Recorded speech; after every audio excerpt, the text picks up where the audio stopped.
Hey everybody, welcome back to another episode of Farmer George. On today's episode, I'm going to show you how to take a struggling outdoor plant and move it to an indoor hydroponic setup. The way this episode is going to go is first I'm going to show you every single tool that you're going to need throughout the entire episode so that you're well prepared ahead of time before undertaking this project. Secondly, I'm going to show you how just basically to go do everything from taking the plant from outside and bringing it inside. And in this video, I have two updates. I have one 9 days later, and then I have one month update afterwards. So a long timeline here, and I wanted to illustrate how the growth is, and then unfortunately, what happens to the plant when I accidentally screw up something that I tell you not to do, and I end up doing anyway. So it's a bittersweet example, but it'll show you what to do and what not to do. So with that being said, let's go take a look at those tools that you're gonna need, and then let's go transplant that plant inside. The tools you're gonna need for this project are as follows.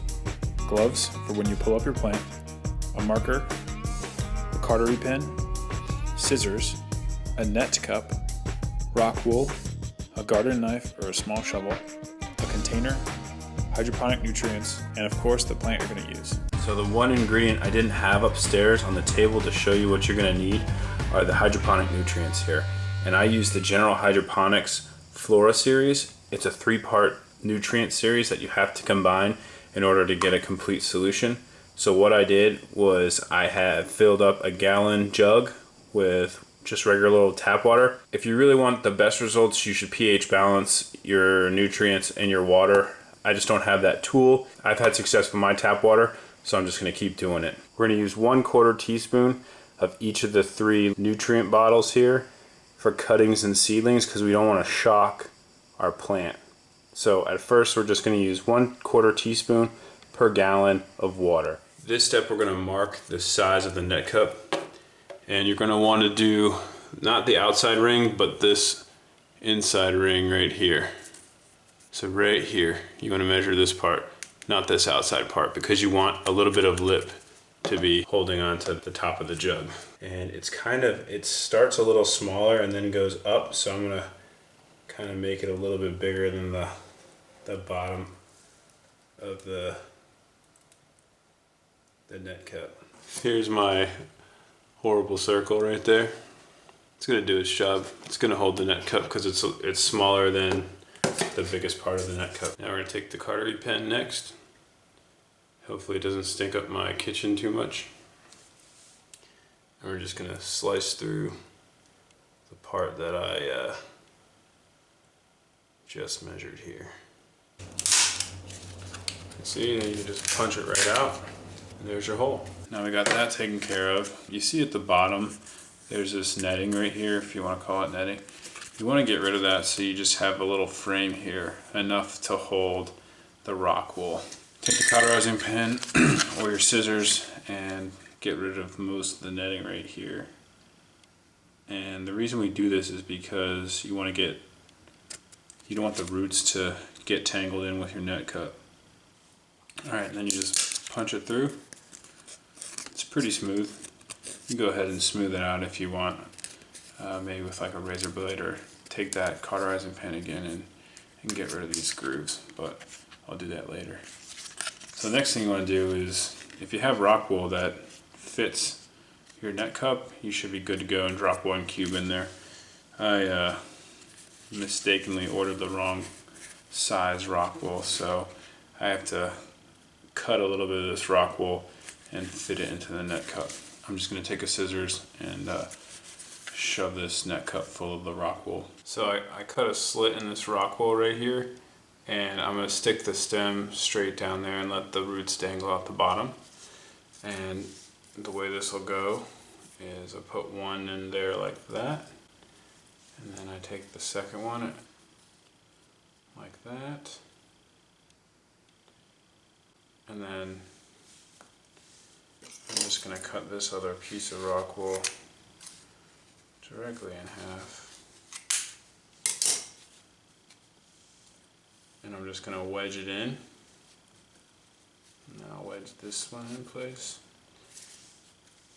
so it doesn't move. So my stem will be sitting right through there, and the the roots are going to come right at the bottom.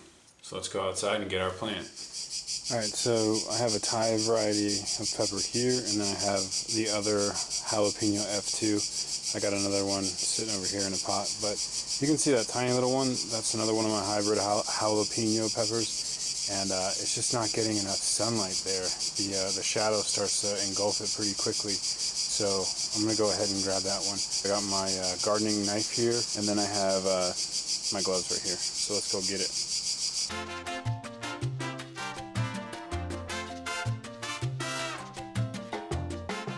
Gently shake off your plant, get the loose soil off of it,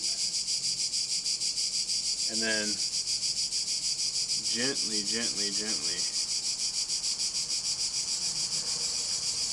take off the rest of the soil. You want to grab it by the stem, you don't want to grab it by the roots.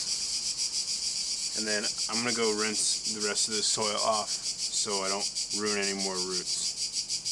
Alright, so got the majority of the soil off this plant and didn't take off many more of the roots, fortunately. This plant's probably also pretty small because the root system wasn't that great. For whatever reason, this plant wasn't doing the best, and we're going to bring it back to life indoors. We're going to go take our rock wool now, and we'll stand it up straight.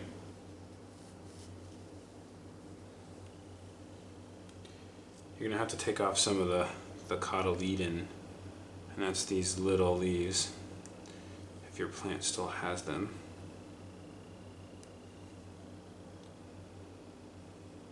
Those are the leaves that the plants start with. And then place the plant gently within the rock wool. And the next thing we're going to do is we'll put it into the net cup, and we'll just thread the roots right on through. So the plant is nice and straight up and down, and the roots are dangling right out the bottom. Looks pretty good. So I'm going to stick it right back through the top of our little container setup here. Straighten it out. Stick it right in, and there it is. We're going to take our 25% solution right here, and we'll pour it into our jug. And one thing to note when filling up your nutrients for the first time, and actually every time, roots have air roots, and then they have roots that get water and nutrients. The bottom roots are what's going to be in the solution.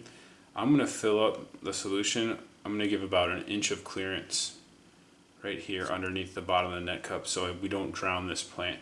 Because if you fill it up all the way to the bottom of the net cup right here, the plant won't be able to take in any air, and it'll suffocate and drown. So that means we got about right here. So halfway is here. I'm gonna go probably about a quarter to a third of the way up.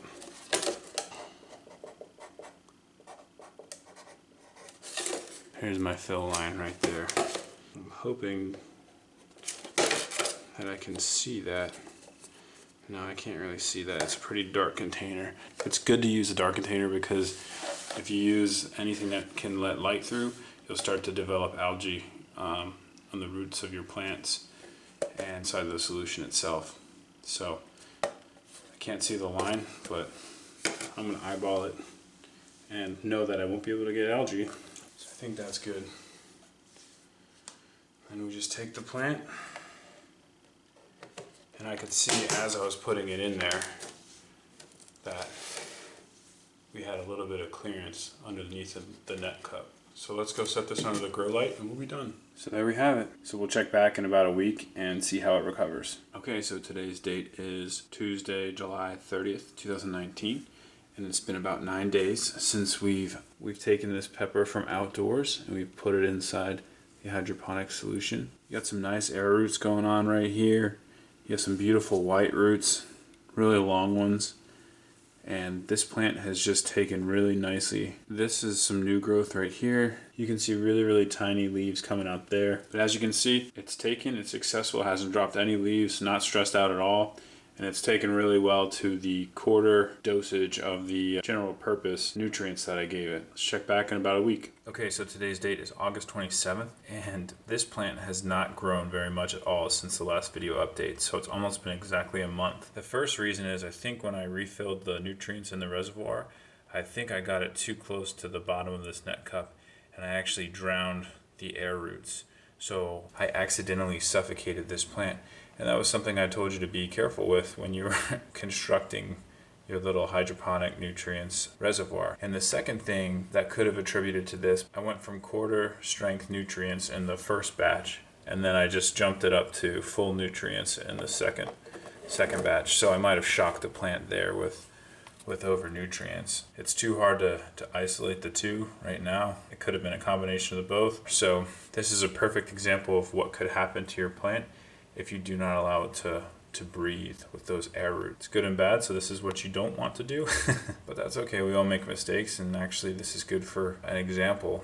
And I know this plant will bounce back. Thanks everyone for watching. I hope you liked it. If you did, please send me a thumbs up and subscribe. Hey, I know this was a bittersweet episode. It's kind of frustrating because I've done hydroponic systems in the past and they've worked out beautifully, but this is actually a beneficial video for you to understand what not to do. So with that being said, thanks for watching, everybody. I really appreciate you. I really appreciate you being a subscriber if you are. If you're not and you like this video and you want to see more, please hit this little logo when it pops up. It'll subscribe you. Please give me a thumbs up. And as always, I'm Farmer George, and let's share and grow together. See you next time.